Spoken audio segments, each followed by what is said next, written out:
today I wanted to come to you to talk about dreams, about following your dreams.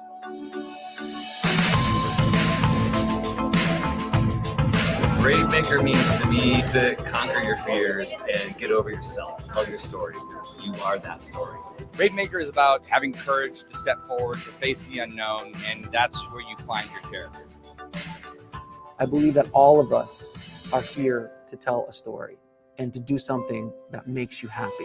The film is about a mother who counsels her son through video diaries. It's a wonderful piece. It takes place in 1961. She finds out through the course of her interview that even though her art was rejected, there are people who appreciate what she does. And there's a little twist at the end that I won't give away. You have to see it. So that's what I really hope people can do, is that we start listening to each other, and then we'll ask questions and then listen and believe. We have our own blocks, our own mindsets, our own obstacles that stop us from getting to the dreams that we want. So what do you think that help empower others? Be open to giving, these women or girls a chance. If it was easy, everyone would be doing it. Just follow your dreams. All of a sudden, that voice doesn't have as much power about, I'm going to go write that screenplay, or I'm going to go make that movie. As an example of if you just put your mind to it and get out of your own way, you can make anything you want come true. And I was just blown away by the film, blown away by his energy. And when he first started talking about the film fest, I said, I would love to have that here in Redwood City. So when he told me about Brave Maker, I said, you know what? This is the type of film festival that I want to be aligned with. The treasure that you seek is in the cave that you're afraid to walk into.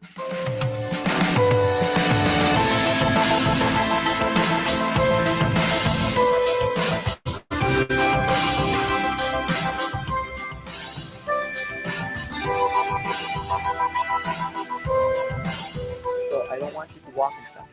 I want you to run in there as fast as humanly possible.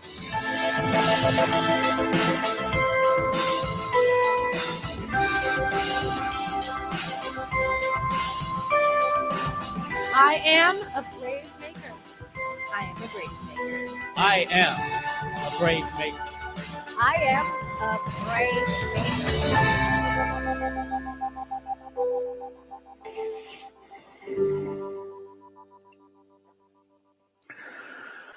Well, hello, everybody. Welcome to the Brave Maker Film Fest and our online experience. My name is Tony Gapistone. I get to be the founder and the executive director of Brave Maker.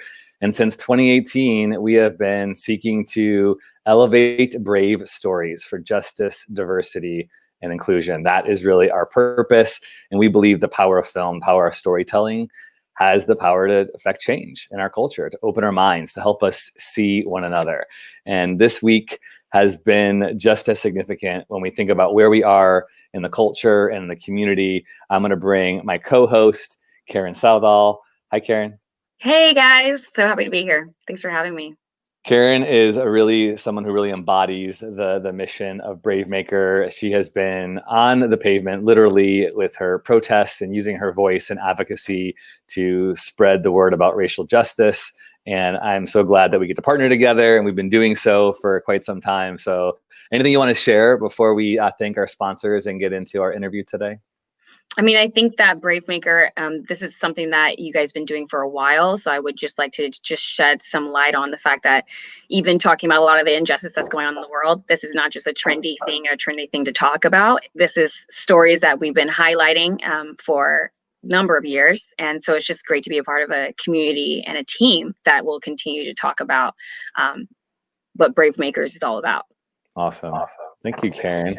Karen and I are both represented by the SF Talent Agency of Marla Del Talent, known as MDT Agency. And we want to say thank you to them because they are one of our ongoing sponsors. They continue to support brave stories. And we use that word justice a lot because that's an important part of our culture. And we believe the arts can affect justice, meaning making things equitable for all people, all orientations, all races. And the beautiful thing about MDT is they value that in their talent. So Karen and I are both represented by MDT. So huge shout out to all the agents over there and owner and president Michelle McCullough for saying yes to partnering with us.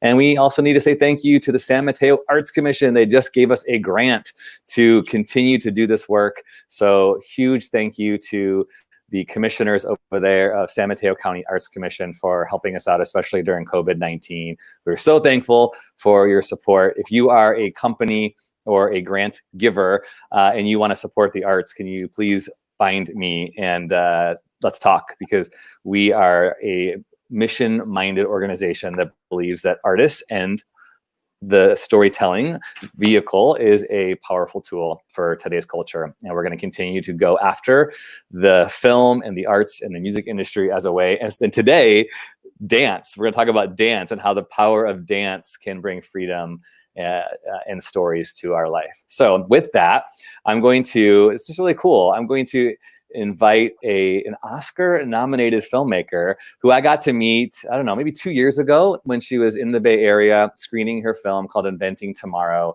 We went to Pixar together, and now she is an Oscar-nominated filmmaker for her film called Walk, Run, Cha-Cha. So welcome, Laura. Hi, thanks so much for having me.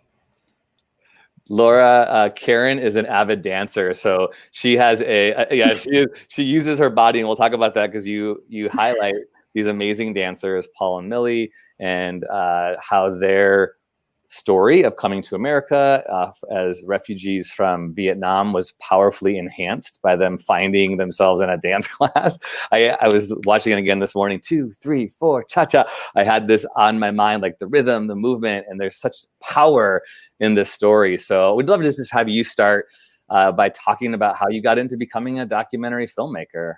That's a good question. It's a big question, actually. I didn't go to film school. I was a history major, and I studied American cultural history. And then after I graduated, I was interested in film, but I didn't go to a college that taught any film classes at all. So I didn't really have much exposure. But I saw a couple of films that were really important to me. And then I got a job as an apprentice editor, working in documentary as one of my first jobs out of school. And I kind of got the bug, and many years later, I'm still doing it. So I think it's because I studied music and dance as a young person. And there's something about music and dance and history, and you put those together and it allows you to kind of combine all these different forms. And I think because I worked in music and dance and did work in that, I like a time-based medium. I like making something that I can kind of control how it's experienced. And it was a very natural fit to go into documentary film. Wow. That's super awesome. Can you actually tell us a little bit more about your new film? Well, this film that came out. Sure. Dance, Cha-Cha-Cha. Yes. So I was doing research on another film project, actually. And what was happening is that I walked into this dance studio in the middle of Alhambra, California, which is a suburb of Los Angeles. And there were, maybe 40 Asian people dancing the tango. And I was like, what is this beautiful world? What is going on here? And what I discovered was the studio was, it's owned by a Taiwanese family, and most of the clients are all from the Chinese diaspora, but the actual instructors are from Eastern Europe mostly. And so there's professional Eastern European ballroom dancers who are teaching people, sorry about the helicopter, teaching people from the Chinese diaspora Latin dance. And that mix of cultures seemed to me to be a great, setting for a movie. So I started taking dance classes there. I took dance classes there for a year, and I met Paul and Millie in one of my classes because I was attending a class taught by Max and Elena, who you just saw, and they were in my class and we became friends. And after a year, I asked them if they were comfortable being filmed, and they said yes. And so I filmed them for 6 years. And then eventually the New York Times had heard about, New York Times and Concordia Studio had heard about this project that I was doing, and they were doing a series about immigration for the New York Times. And they asked me if I would be willing to make a short of my material. And that's how this particular film came about. I love that. I remember when you were at Pixar, and they always ask you, what's your next project? And you were 2 years ago talking about this project in the works. So beautiful that you get to share with the world. And we'll talk about how it became Oscar nominated, but let's bring in the featured subjects. Hi, Paul and Millie. Oh. So let's talk. I'm gonna turn it over to Karen actually, because Karen is the dancer, and I love the line that you talked about the freedom in your body and what it did to you. Oh my gosh, that's such a good line. And if you're watching this, you're just tuning in and you're like, what? How do I see the film? It's out in the world. It's in this very link at the top. So go watch it. Come back watching the replay, or just watch it and get spoilers and get to meet these two. But Karen, I'm gonna turn it over to you. Yes, I would say just from my own dance background, I've been in theater, I've been in production, I've done a lot of different styles of dance. I did ballet folklorical, I did ballroom, I did musicals. So we had to learn all different things. And so what was beautiful was the fact that you guys talked about that feeling of freedom when you were dancing, and how free you felt, especially. I love how Laura just like mixed the two between like dancing and what's going on revolutionary in the world, but having that sense of control of your own body. And I just want to know, like, how did you guys, there's a little part where you guys were like kind of falling back in love with each other. How was that experience, like learning how to dance, and what did that feeling feel to you? How was that? My experience as I grow older and dance more, being able to dance, it gives me a sense of confidence and competence.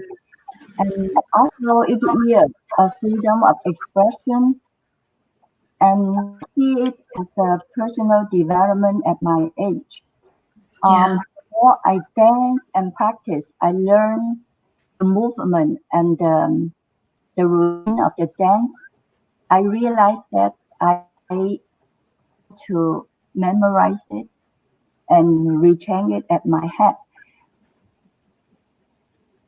Yeah, that's beautiful. I think there's a couple moments like there's one thing between like memorizing movement, but then also bringing in that emotion and that connection to make it look really surreal and like allow to capture the audience. And I remember there was a part where you were talking about Paul being like, show more emotion, you know? So how was that for you, Paul, being able to express emotion in the dance as well? Yeah, we just experienced an internet connection problem, so I was like not reacting to what you guys were talking about. Can you hear me what I said before? Well, it's perfect because Karen was saying about how she called you out for emotions. Thank you. I called Paul out on emotions, right? Because I think when you're learning and memorizing movement, it can look very cut and paste because you're just trying to follow through. But to capture emotion and to capture the audience, you have to show that emotion. So I was going to say, like, what were some of those obstacles for you in creating this? No problem. He's always full of emotion. Well, I need to learn. We learn dancing at very quite late stage. So definitely, what happened to the screen? Can you hear us? We see you and hear you great. Yeah, you look great and we hear you great. We can hear you. Okay.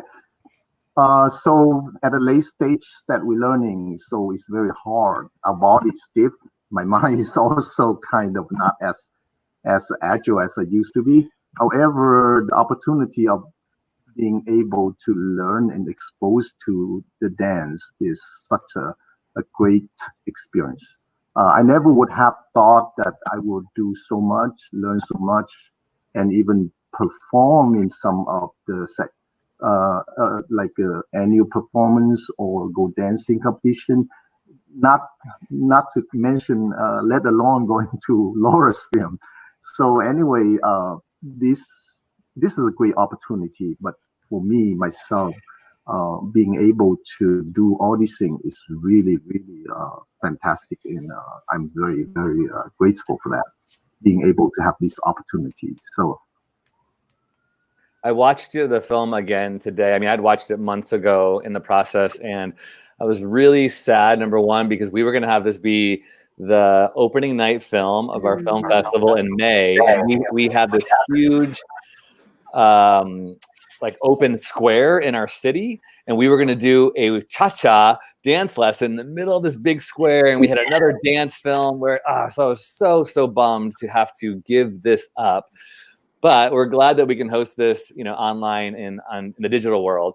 But as I was watching it again today, it hit me in a really different way, really emotionally, based on where we are in culture today, as we talk about racial injustice happening all across the country, as we talk about, for me, the majority culture response in our, I own this too, my own ignorance toward people who have immigrated to this country, to people who have color, who feel there's constantly, violent attacks against them, as well as bias against them. And the themes of the film, I don't hit me in a different way today. Hit me like wow, like the realization of even more how important it is for the arts, because the art really seemed to bring you together. Like the art of dance brought you healing. And going back to that emotion and motion thing, it just struck me our simple human capability that when we draw close to people, when we move close to engage physically, even though we're physical distancing, but when we move close to listen,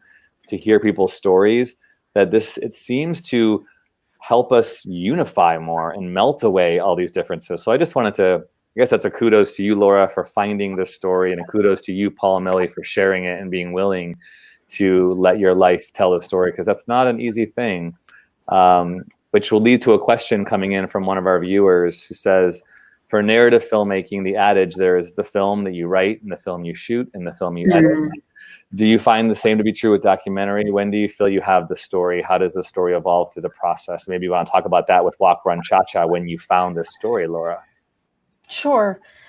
I mean, documentary films often find our story in the edit room, because I walk into a film usually with a series of questions, more so than there's no way to script it, because you don't know exactly what's going to happen. You can attempt to kind of give yourself a skeleton of what you think might happen, but you have to be ready for everything to change drastically and improvise around what you're actually finding.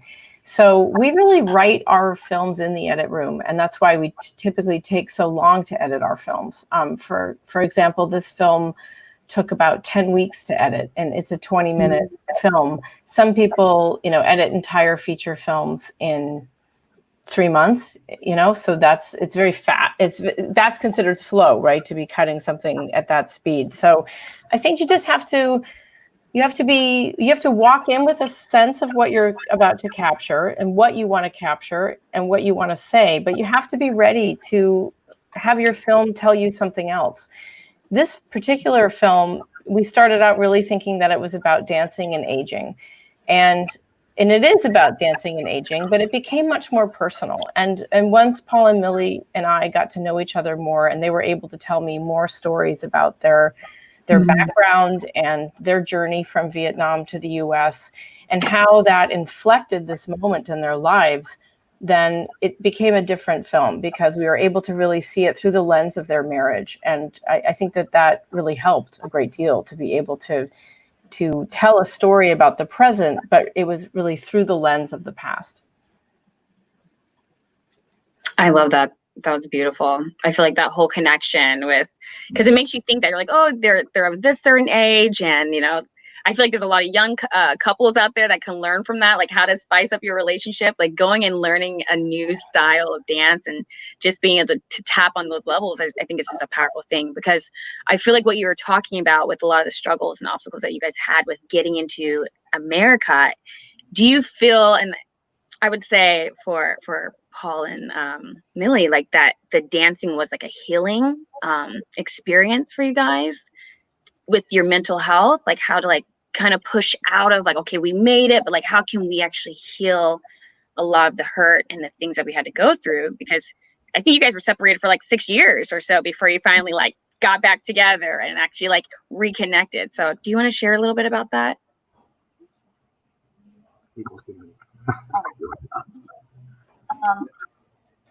I think Paul went to America first.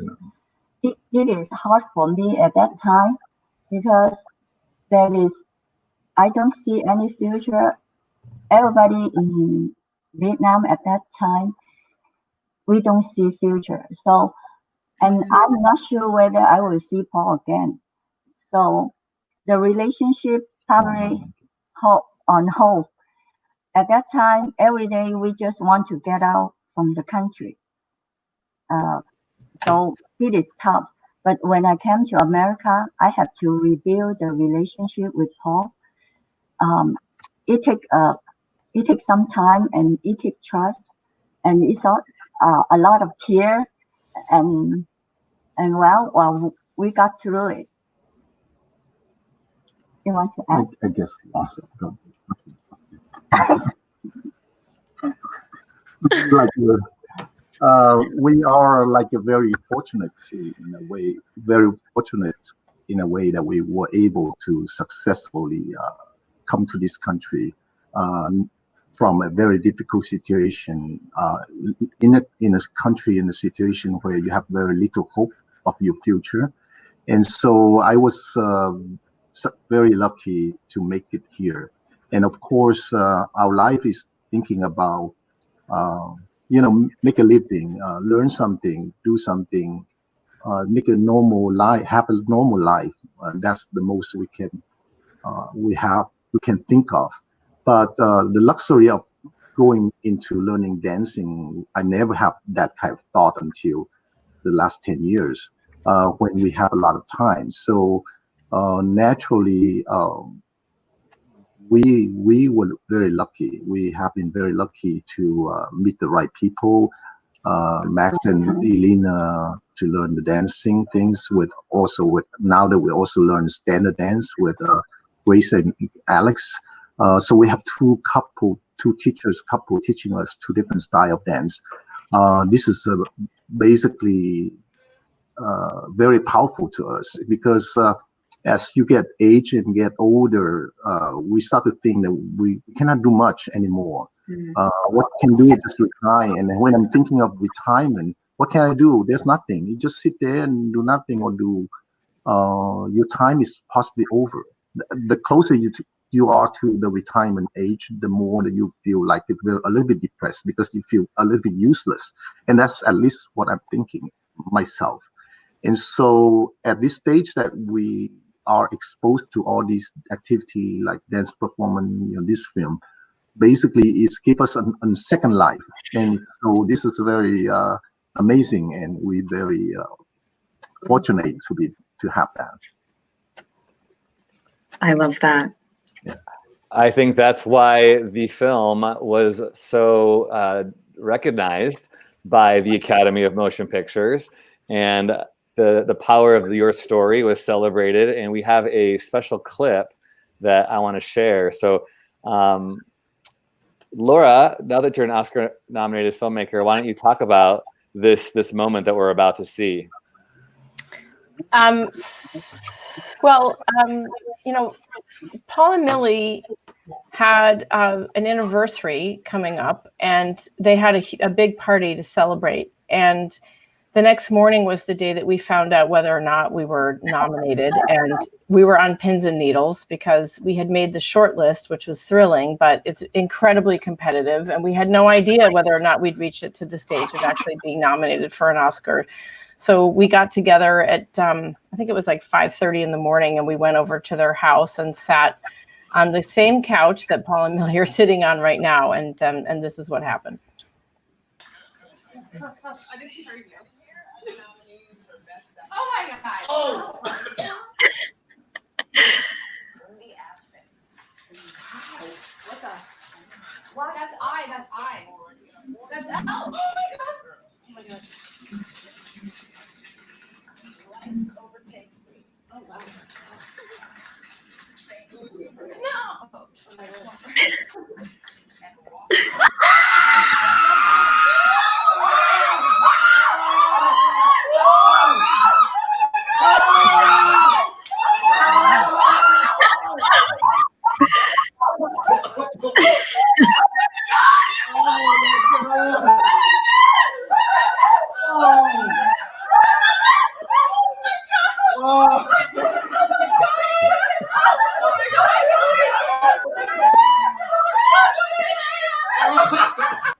I mean, that just goes on and on. It's so beautiful, well earned. I mean, 6 to 7 years of your life. If you want to see that again, you can go to Laura's Instagram at Nix Laura. Yeah, that's absolutely beautiful. I think one of the things, I guess, because of this production life that we all live in, there's so much joy that is just exuding out of that whole video. And it just like kind of leads me to ask, like, to you, Laura, like, what were some of the obstacles that you faced in regards to like funding and production and, you know, just the completion to finally get to that point where you're now an Oscar nominee? So. Well, I'm an independent filmmaker, so we're constantly struggling with how to find funding and how to make these dreams become real. I mean, I filmed with Paul and Millie for 6 years, and the reason that I was taking so long is because I wasn't able to find adequate funding to make the film. And so until I got a couple grants, but it wasn't enough to really like go for it. And I always knew that I wanted to do a staged dance sequence in the film, and that took more resources than I was able to do personally. So I hung in there, and then in the end, it became, I think, a better film because of the amount of time that I spent with Paul and Millie, and that amount of time I spent in their community, with their friends, with their teachers, with the other dancers. I mean, I feel very grateful that people were open to me, and that Paul and Millie, honored me by giving me access to their story. And it became a deeper story because of the length of time that I spent on it. So I think that's a lesson for anybody, is that when you don't get the money, you just have to keep going, and you can't make it contingent upon those types of conditions. You just have to really stick by your vision and decide that you just have to go for it in whatever way you possibly can. And it might take a long time, but if you care about it, that time is worth it.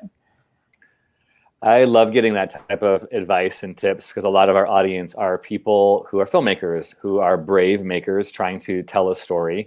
And so we hear that a lot. You can't wait for permission. You can't wait for the money. You got to slug the camera around, find your team, find your crew, build your tribe. I wonder, for all of the documentary filmmakers out there, Paul and Millie, can you share a little bit about what it was like having Laura document your life and having her sit down and interview you and open up? Because that's not an easy thing, to share your life. You know, sometimes the documentary filmmaker just kind of sits there in silent behind a camera waiting for you to talk. Sometimes they're a counselor, sometimes they're a doula, birthing thing. So I'd love to hear you share a little bit about what she did that made it easier for you, so that other documentary filmmakers might learn how to care for their subjects as the way she cared for you and nurtured and handled your story. That's a very interesting question. It's actually, we were lucky in the way that, because when we met Laura, she didn't ask us the first day what to do. Actually, we were friends at the club, and not until a year later, but still she was casually mentioning about making a film, which we thought was, okay, you said that, but we're not sure. So for that reason, we don't get the shock 100% of the first time. So we have about like 5 years to gradually digest the idea of doing that. And so meantime, during that 5 years period, she shot many sequences here and there, documents our dance, our life here and there. But not until the last two years ago that when she mentioned to us the New York Times project, that's when we realized it's real. So as you can see, this is very gradually happening to us. It was not very shocked. However, the fact that we are going to be exposed on the film, our life, privacy, being exposed is a little bit kind of uncomfortable. I'm still feeling uncomfortable because I'm not the kind of public person.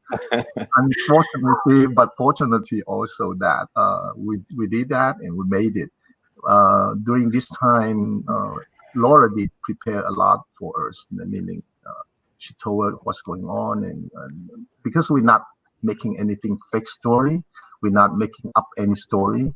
We're not really like an actor acting in a fiction movie. So it's a lot easier for us because all we have to do is just act ourselves. So so that's why it's not that bad. But we're still quite very shocked with this whole experience.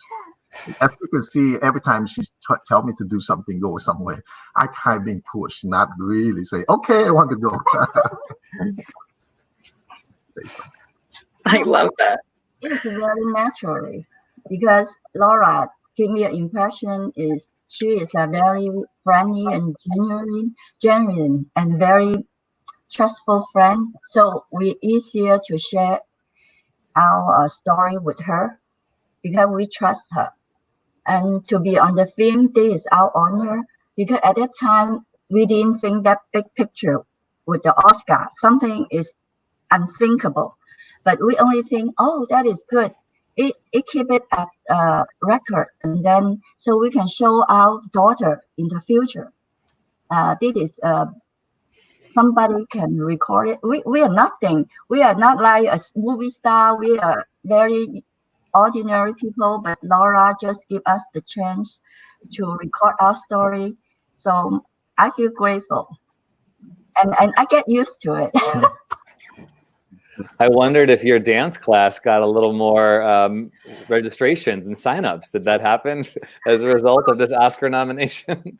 Oh, actually, after our film got Oscar nominee, I think a few guys came to Lai Lai, and they asked about us, and then one guy even approached Paul, and then he said, "I want to make the same thing at Lai Lai about dance." So great. He's also a young producer, director out of school, and he was trying to make a film also, and he trying to get some idea by going to Lai Lai, hearing about the film, and I was talking to him and say, "Oh, you're following Laura's path." One of our programmers, Robertina, says, "Congrats on your Oscar nomination. Thank you for sharing this beautiful love story." I love that love story. I really felt the passion and realized that dance is really powerful and bring personal freedom. I am ready to cha-cha. Hi, welcome on board. Yeah. I think that's beautiful. Yeah, Karen, did you want to take the next question? I mean, just the comment, I'll ask a question, but just the comment on what you guys just said, like in regards to how other people who are film directors that want to be doing documentaries, like how to cultivate, like Laura did, that type of trust. Like 6 years of being around you guys and just like molding into your guys' lives, but also taking classes herself, which I thought was like really powerful. It's like, how can you share a story and like talk about a story unless you actually experience and kind of walk in those footsteps and be like, how does it feel like to just learn something new? Because in our age, as we continue to grow, it's retraining and relearning and unlearning stuff in some cases, right? Because we have certain patterns, but yeah, I just wanted to just kind of talk to Laura and a little bit more too. It's like, how was that experience? Like you said, you went into doing some dance and type of stuff as well. Like you were able to capture some amazing scenes, like when they were eating in the living room, in the dining room. And I was watching, I was like, how does she capture these shots that just, people just look so comfortable and they're like yelling and laughing at each other. Like, did you have to kind of wait and pause and kind of just wait until you captured it and saw those things? Like, just talk to us about some of the direction behind that. Well, the trick with making a documentary film is, you film a lot. We have a very crazy shooting ratio in comparison to fiction. And so for people who have worked in both sides, and I've made both fiction and nonfiction films, and when you are about to shoot a fiction film, everything is planned. You can build elements of improvisation into that, but for the most part, what you're doing is, you have a plan, you have a script, you're going to go shoot your script. And in this case, I only have ideas about what I think is going to happen because I spent so much time in the studio. I know kind of what goes on there. And I know what happens when they hang out with their friends. And I know, like, if we're going to go film a lunch scene, you know, I have a sense of the kinds of conversations that are going to happen. I don't know exactly what's going to happen, but I have a feeling about what might happen. So it's really a matter, if you can, to spend enough time somewhere so that you really get a sense of knowing people and knowing, you know, what might transpire, and kind of setting up situations like, hey, can we go film lunch? Or you know, can I come over and film what the family is doing tonight, you know, or you guys are going to dinner with these friends, and I've seen you have dinner with those friends before because I've attended dinners like that. So I kind of get a sense of like the humor and what might happen. And so I have a rough plan of how I might film that.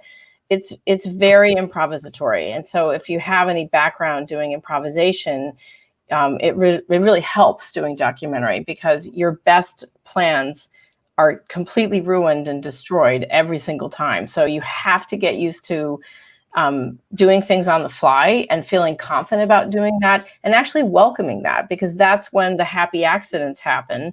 And the only thing that you can hope for is that when that moment happens, that you're there and your camera's on and you're running so that you capture that moment. So it's really about being there with your camera so that when these things transpire, you are capturing them in real time and in a way that you like the way that it's filmed, so you can share it later.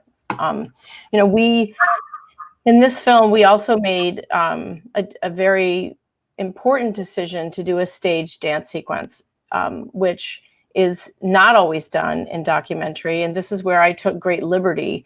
And it's a creative choice. And I did that because I really wanted to show, based on what Paul and Millie have expressed to me and what I've seen when I watch them dance, I wanted to give a sense to the audience of what it's like in their head when they're dancing. What's the interior world that's happening when they're doing a performance and what that feels like to them.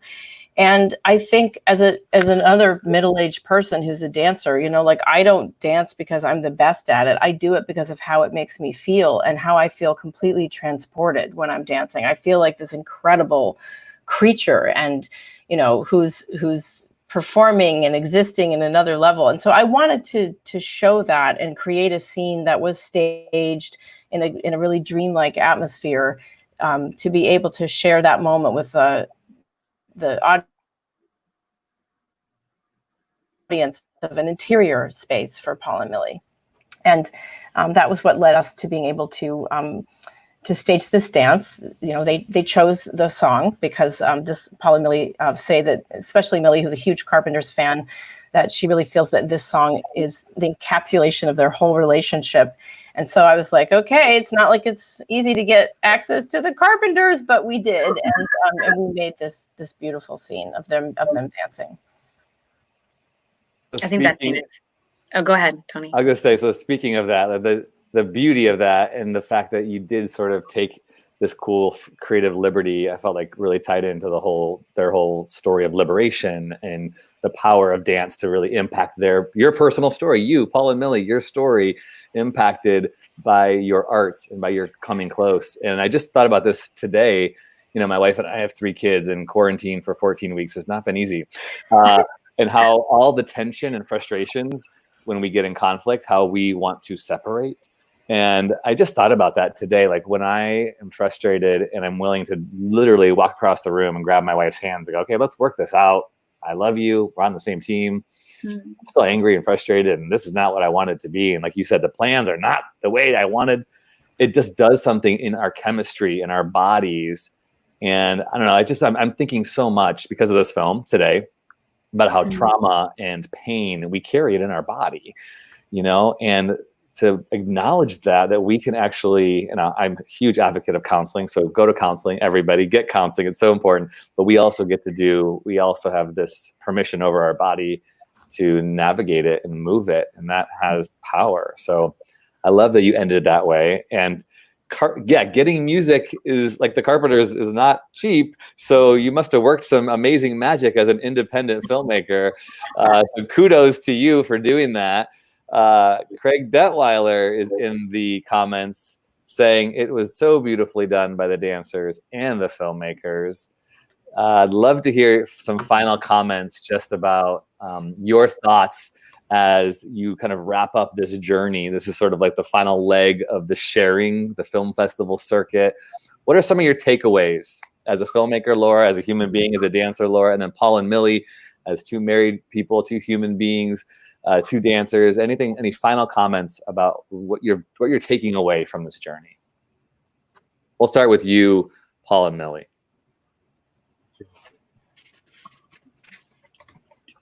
I think sometimes being able to dance really changed my life and also improve our relationship.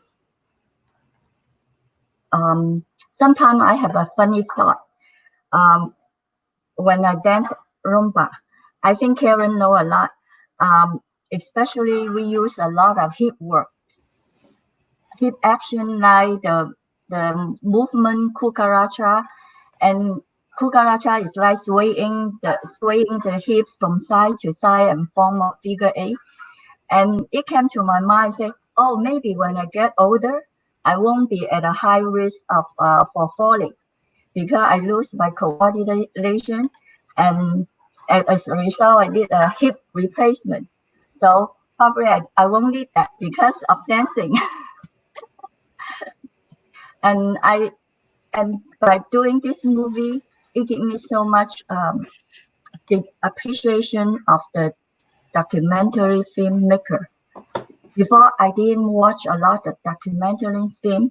I watched a lot of drama movie, and then entertainment something. But on this path, when we get a filming in San Francisco, anywhere, we watch a lot of documentary film.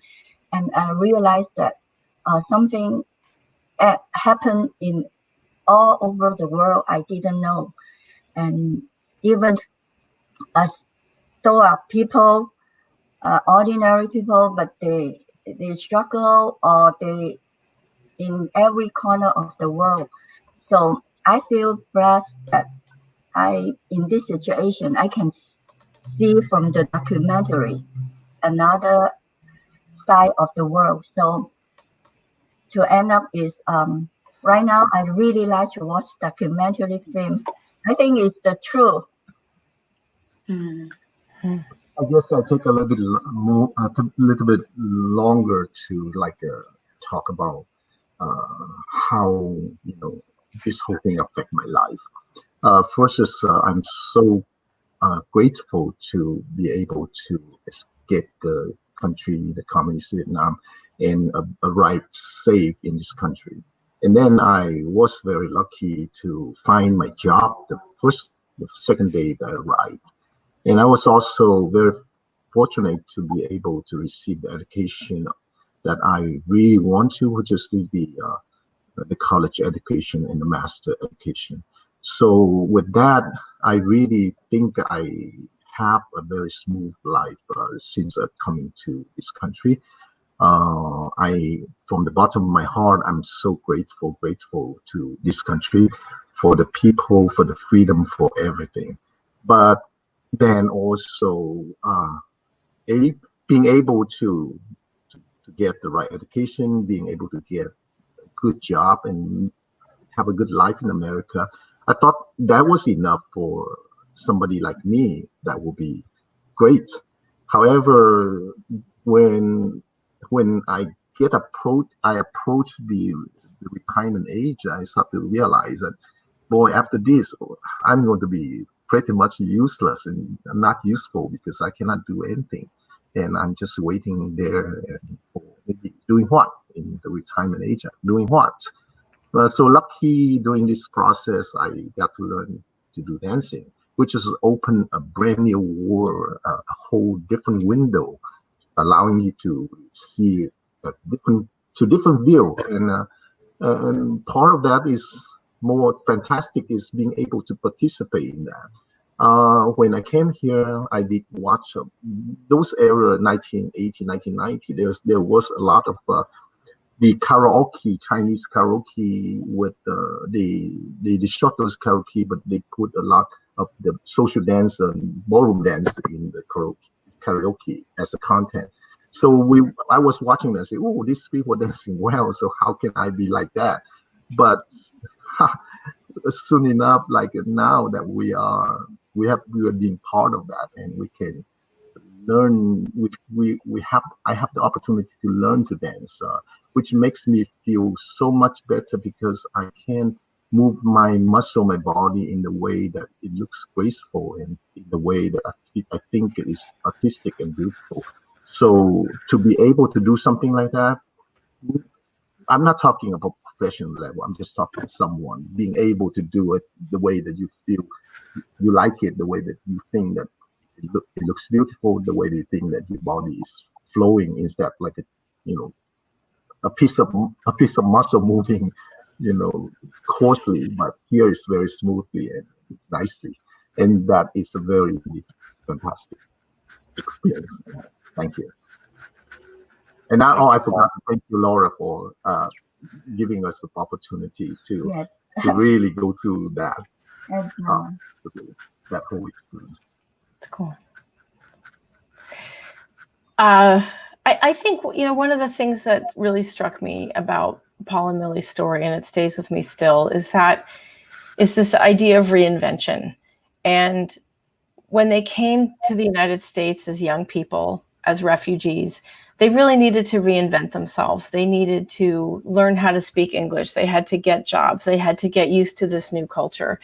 And they did, they did it brilliantly. And that is a really tough skill to be able to do that and not just do it, but do it well and do it with this degree. Like, they didn't just survive, they thrived, right? That's one way to look at it. And I really think that is why when, they got into their older years, they were able to reinvent themselves yet a second time as performers and as dancers. And I think if they had not had that experience of reinventing themselves the first time, they might not have been as good at reinventing themselves the second time. But they were able to do that because I think that they know how to do that, and they have that sense of what it takes. They know what hard work is. They know that you can't give up when something's difficult, that you have to keep trying. And when you're starting to learn how to dance, you're terrible for a long time, right? And you have to just work through that and have patience. And I think all of those qualities and built a kind of capacity to be able to do this again. And I personally am really affected by that. I'm inspired by Paul and Millie all the time. When things got really hard making the film, I just had to ask myself, well, how hard is it really, Laura? I took lessons from that, and I tried to listen to them and not just hear those lessons, but heed those lessons and follow those lessons. And it's really affected the way that I made this film and the way that I approach other projects. And I'm just very grateful to them for that. Wow. Wonderful. That's absolutely powerful. I think that just what you just talked about, Laura, kind of just hit the whole thing on the head in regards to being able to reinvent each other and come and learn new things, allowing yourself to learn. I feel like us as creatives, directors, filmmakers, we have to constantly utilize the skills of adaptability. Mm-hmm. When things come our way, we have to not only figure out what we're going to do, but how we're going to respond to it and how we're going to react to it, right? And I feel like during this present time of what we're all going on with injustice and systemic racism and all those things, it's like a lot of the times people have to unlearn stuff, relearn stuff. And I love that you took the audience on that journey of them kind of learning these new steps with each other. I was kind of like worried if that lift was going to work out, and all of a sudden it just showcases the end of this is what, when you start putting actions into motion, you get results. And so I feel like it was a beautiful flow of that, and how we could see just how they did that last dance at the end, like what it looks like when you actually have unity and people are on the same level of just bringing about something that's actually like powerful and beautiful. So just kudos to that. That was awesome. Thank you. And I appreciate you bringing up what this means in this present time, because as we're in a moment right now where as a culture, we need to figure out how to dismantle structural racism, that's a learning process. That means listening. That means being able to adapt. That means being able to change in a very, very deep and profound way. And so I think we need so many different kinds of stories to give examples of change and positive examples of change and transformation, because boy, do we need it right now. We really need to reinvent ourselves as a culture, and we need to be brave about that. And I hope that this story can be one tiny little piece of contributing to the courage that it takes for everybody to be able to do that. And I think Paul and Millie are great examples of that. I wholeheartedly agree. And one of our Brave Maker alums, Eli, was in the comments. He asked one of the earlier questions, but he said, thank you so much for sharing your stories and passion. It is invigorating and inspiring in such a chaotic time. So so thank you for allowing us to hold your film in such an important time to do this online film experience. Thanks for trying to figure out how to log online with this digital thing, and it all worked out. I'm so happy Wi-Fi was on our side for most of the time. So we at Brave Maker, we really believe in the power of film. That's why we exist. We are a nonprofit. We are a 501c3 nonprofit. We're all about trying to elevate brave stories. And we encourage you, if you were moved today, literally moved, go take a dance class, go do something with the trauma and pain in your body and your life. But also it's a time to activate. It's a time to take action on behalf of the world, on behalf of our fellow human beings, on behalf of our fellow Americans, our world citizens. We need to act. And protest and activism looks different for everybody. So don't feel as if you just have to do it one way. Some of you are great at protesting. Some of you are great at telling stories. Some of you are great at using technology and the digital space to help push our country and progress us as a human race forward. Whatever it is, please do it. The world is waiting for you. Brave stories change the world. And our motto is, you are that story. So thanks for watching. Thanks to Paul and Millie for being with us so much. Thank you So much. Thank you, Laura. Thank you, Karen. Thank you, Tony. Yes. Thank you, everybody. Thank you so much. This is so great. So glad we could host you, and to my fabulous co-host, Karen. Hey, we all have to learn our own modern cha-cha for what's going on in the world today, right? You know what I mean? Everyone has to dance their own way. 2, 3, 4. Tony was saying, everyone has an opportunity to go and create action at any type of moment. So like I said before, you're never too old, you're never too young. Standing against injustice is a powerful thing. And I feel like this broke down so many stereotypes as what we see represented in the media and on screen and in film. And that's what being a brave maker is all about. But I do want to hear a little bit, one more question, which is what Laura was saying, like what makes a brave maker? You touched on it a little bit, but I feel like you can elaborate on that a little more. Like what is your definition of a brave maker? I mean, I think we've hit upon it a little bit already. I think you just have to be willing to, you have to be able to see the world in a different way. And that means, I think, exposing yourself to different sources of information than you're used to. This is a moment when you might not be getting all the information that you need from your immediate community. So it's a good time to reach out beyond your immediate community to learn about someone else's lived experience and take that in. Once you expose yourself to that information, you need to be able to integrate that into your own life and into your own perspective and your way of viewing the world. And that's how we're going to create change, is by being open to hearing and listening and deeply feeling what other people's experiences are like. And so I really hope that that is something that we can all do as brave makers, as citizens, and just as human beings. Right on. Good last word. Thank you so much to all of you. Go to our website, bravemaker.com/buzz to sign up for our weekly emails and more great conversations like this. Thanks, everybody. Brave stories change the world. You are the story. Thank you. Bye.